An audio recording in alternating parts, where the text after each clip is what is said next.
Advocacy. Let's talk about what it means.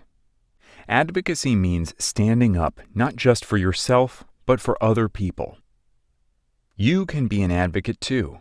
It isn't hard. It doesn't require special training or an advanced degree. Advocacy is an incredibly powerful tool, but all of its power comes from within you. Take Jennifer Keelan, for example. In 1990, at just 8 years old, she was one of 1,000 people attending a protest at the U.S. Capitol to advocate for the passage of the Americans with Disabilities Act. There were 83 steps between them and the Capitol, and there were many wheelchair users attending the demonstration. They all, Jennifer included, got out of their chairs and slowly began crawling to the top of the Capitol steps.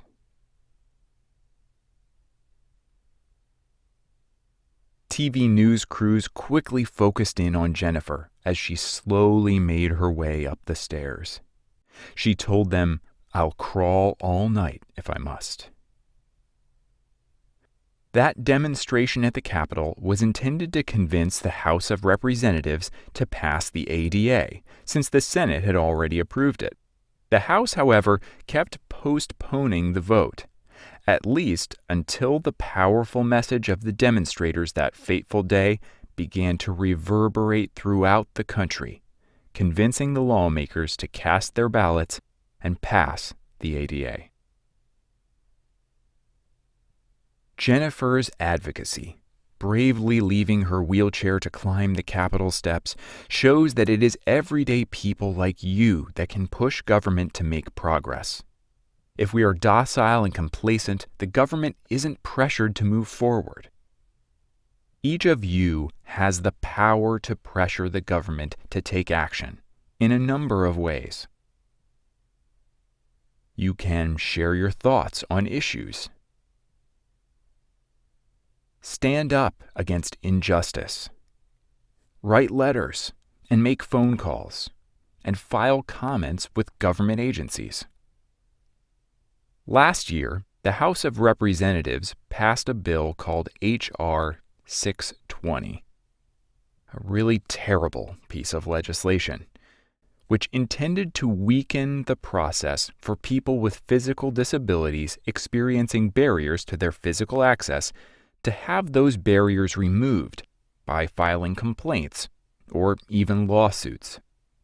Under H.R. 620, that process becomes far more complicated and prolonged.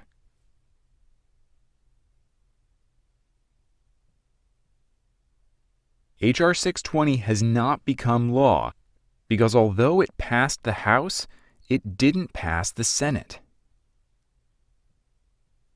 We blocked H.R. 620 from becoming law.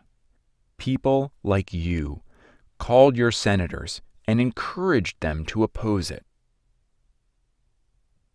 Seeing the groundswell of opposition, these lawmakers decided to actively oppose the bill themselves. The Senate requires 60 votes to bring a bill to the floor, so our goal was to get at least 41 senators opposed.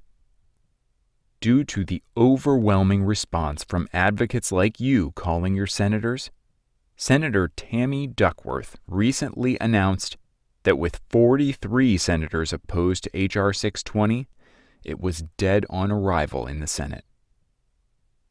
Advocacy is not limited only to legislation on Capitol Hill. If, for example, you see a television show, either on your TV or on the internet, without captioning, you can file a complaint with the Federal Communications Commission. Filing a complaint begins a countdown for the company to fix those captions, not just for you, but for the good of everyone trying to access the same content.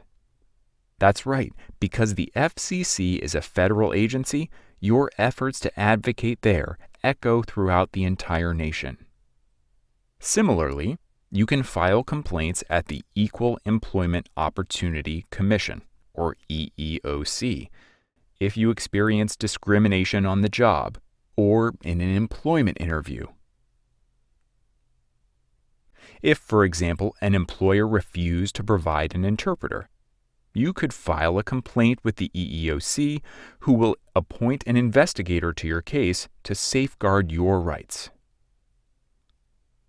CSD has resources available on those two specific examples I provided, captioning and employment discrimination, that describe how you go about advocating in those areas. Of course, we aren't limited to only those two types of advocacy. Our goal is to continue to empower you by providing up-to-date information about issues as they arise, so that you can become an advocate for yourself and others.